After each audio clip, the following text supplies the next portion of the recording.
Salut les investisseurs, dans cette vidéo, on va mettre à jour l'analyse du groupe BIC. Avant de commencer, je vous rappelle de vous abonner à la chaîne si ce n'est pas déjà fait. Et on commence tout de suite avec le cours de l'action BIC. Alors, sur 10 ans, ça n'a rien fait, on est toujours au plus bas, enfin plus bas que les sommets de 2015.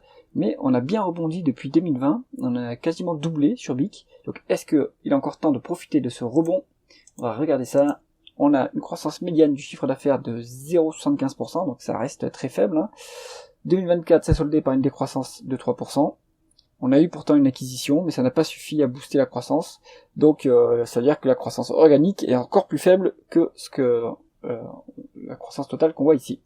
Donc, idéalement, on préfère éviter les dossiers qui sont en décroissance, durable en tout cas. Donc là, on va voir si ça se maintient sur l'année 2025, mais c'est pas encourageant. Continuons avec les taux de marge. Voilà, il n'y a pas de miracle sur les taux de marge, quoique ça stabilise, mais il y a souvent un effet ciseau négatif. Quand le chiffre d'affaires baisse, les taux de marge brut baissent, les taux globalement baissent, puisqu'on a des charges fixes qui sont distribuées sur moins de volume, donc ça fait des marges unitaires qui sont plus faibles.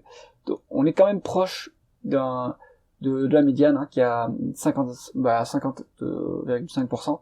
Alors actuellement on est à 50,2%, donc ça reste trop correct, on arrive à maintenir les prix. Le taux de marge est quand même élevé, hein, pour une entreprise qui fait du retail, c'est-à-dire briquer des stylos, etc. Donc ça c'est quand même pas mal, on a quand même un léger pouvoir au moins de maintien des prix, donc c'est pas mal.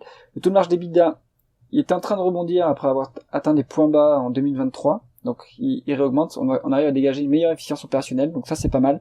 On est en dessous de la médiane, mais on va recoller à cette médiane. Donc, le management fait les efforts nécessaires pour rétablir les marges opérationnelles. Et ça, c'est pas mal. Le taux de marge net, en revanche, ne suit pas cette remontée. On est sur un niveau qui reste honorable, hein, près de la médiane à 10%. C'est quand même pas mal, hein, pour un secteur d'activité qui est retail. Donc, une bonne efficience fiscale et financière. On va voir les free cash flow, mais les free cash flow sont plus élevés que les bénéfices nets. En tout cas la marge. Donc ça c'est intéressant. On n'est pas sur un business qui est un marché en tout cas qualitatif. Il y a beaucoup de concurrence sur les marchés de BIC, mais le management est quand même compétent pour réussir à maintenir une stabilité des marges complètement honorable. Donc quand même pas mal. On continue avec la conversion des bénéfices nets en free cash flow. On a des bénéfices nets qui sont largement plus élevés que les free cash flow. Ça c'est dommage. Et quelle en est la cause? On va regarder, est-ce que le BFR évolue défavorablement? Non. Sur 10 ans, il y a une évolution favorable du BFR de 250 millions. Est-ce que ça vient de dépenses en capital beaucoup plus élevées que les dépréciations amortissements? On a quand même 600 millions à peu près. Donc c'est pas non plus une énorme part de la différence qu'on voit ici. Donc le groupe continue à faire des dépenses en capital importantes pour maintenir l'appareil productif, donc c'est pas mal, on n'est pas en train de décroître, en tout cas de réduire le périmètre de l'activité. Alors, est-ce qu'on a des other non-cash items? Il faut regarder ça, on a 261 millions de other non-cash items, donc on n'a toujours pas la différence. Pour retrouver cette différence-là, si vous êtes intéressé, allez voir les tableaux de flux de trésorerie et comparer en détail pour savoir pourquoi est-ce que les bénéfices nets sont bien plus élevés que les free cash flow, et ça c'est le cas depuis 10 ans. Pour valoriser l'entreprise, on utilisera les free cash flow pour être conservateur, s'il n'y a pas de dette, évidemment. On continue avec le rendement des capitaux investis, qui nous donne une rentabilité opérationnelle. La médiane est à 15%, et on est toujours en dessous, hein. Donc depuis 2021, la rentabilité opérationnelle s'est dégradée. À l'heure actuelle, on est à 10,5, ce qui est dommage, la rentabilité baisse un petit peu. Maintenant, il n'y a plus de croissance sur cette entreprise, donc tous les cash flows opérationnels qu'on va dégager, on va pouvoir les rendre aux actionnaires, ou faire des acquisitions avec. Enfin, vous savez, hein, on peut largement s'autofinancer puisqu'il y a quasiment plus de croissance. Donc là, il faut privilégier le retour aux actionnaires. Si on veut faire des acquisitions, pourquoi pas, mais il faut que ces acquisitions soient bien intégrées, ce qui est jamais facile. Donc, rendement des capitaux investis qui reste quand même raisonnablement, qui reste correct. L'endettement du groupe. On est sur du cash net, aucun problème. Du coup, le bilan est super solide. Qu'est-ce qu'on fait de ce cash? On voit qu'il a tendance à se réduire, hein. Donc peut-être qu'on le rend aux actionnaires, c'est ce qu'on va voir tout de suite.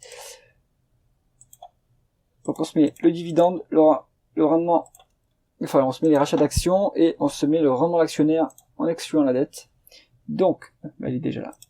hop, on se retrouve avec des free cash flow de 270 millions à fin 2024, un dividende de 178 millions qui est payé, donc on est quand même à 65-70% de payout ratio en termes de free cash flow, donc ça va être élevé, le dividende va pas pouvoir augmenter beaucoup plus à mon avis. On est sur un rendement qui est, on va regarder ça rapidement, on est sur un rendement qui est à mon avis assez élevé, hein, sur ce dossier, voilà, on est proche du 4,3%, donc ça c'est pas mal. On a des rachats d'actions, et ce depuis, alors, est-ce qu'on a des rachats d'actions depuis 10 ans? Ça a l'air d'être le cas, donc est-ce que c'est depuis le début même? Depuis 2001, on a des rachats d'actions chez BIC, donc ça c'est pas mal.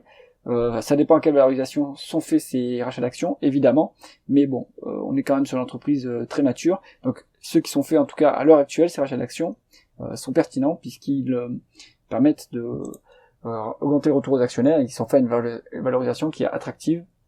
On va le voir tout de suite après. Alors, sur le rendement de l'actionnaire calculé par Coifin, on est sur 8,7%. Ça me semble cohérent, hein, comme calcul, parce qu'on a déjà 4,2% de rendement du dividende, des gros rachats d'actions, donc je pense que c'est bien la bonne valeur. Donc bon retour aux actionnaires. Attention, à mon avis, c'est pas très sécurisé à ce niveau-là, puisque ça représente quand même une bonne part des free cash flow et le dividende qui est versé.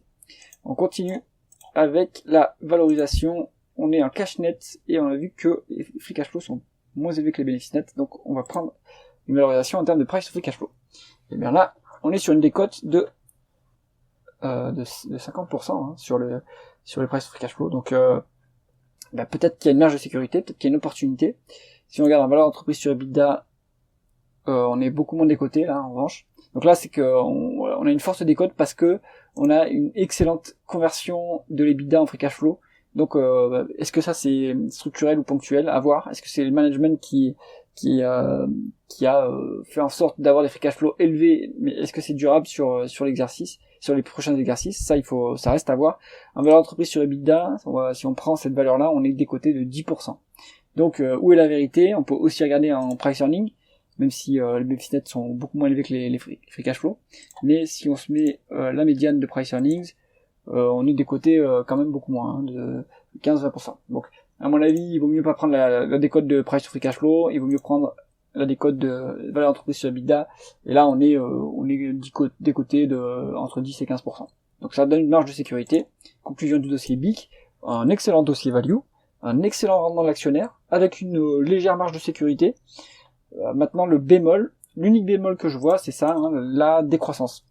Et donc il va falloir suivre les trimestres suivants, voir est-ce que on arrive à au moins avoir une croissance positive sur les prochains trimestres et à plus long terme, parce que c'est toujours difficile d'avoir une augmentation des free cash flow quand on est dans une entreprise qui est en décroissance du chiffre d'affaires. J'espère que cette analyse vous aura plu. Si c'est le cas, mettez un pouce vers le haut et pensez à vous abonner à la chaîne. À bientôt.